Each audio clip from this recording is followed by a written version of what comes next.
Райондор аралык соттордун функцияларын жергиликтүү сотто өткөрүп берүү маселесин карап чыгуу зарыл.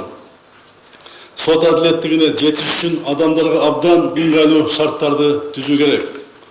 Өзүнүн укугун коргош үчүн жарандарды талаш чечкен сот органы алыс жайгашкандыгына байланыштуу кошумча чыгымга учурабашы керек.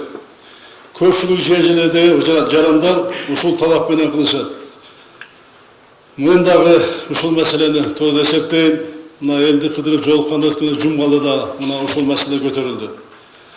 Азыр экономикалык жана административдик талаштарды чечүү функциясы райондор аралык сотторго берилген. Бул соттор облустук борборлорунда жайгашкан. Мисалы, коңшулар жайгашкан жер участогун талашкан жарандар кыйрайыс жердеги райондор аралык сотторго барууга мажбур болууда.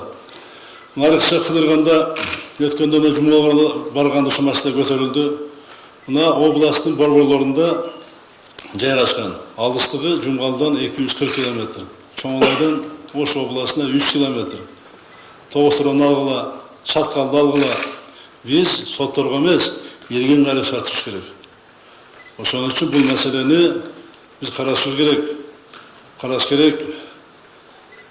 Ошон үчүн райондук аралык соттордун функцияларын жана штаттык бирдиктерин райондук сотторго өткөрүп берүүнү мына сунуштайм. Бирок бул дароо эле ишке ашпай турган маселе, убакытты көп талап кылат.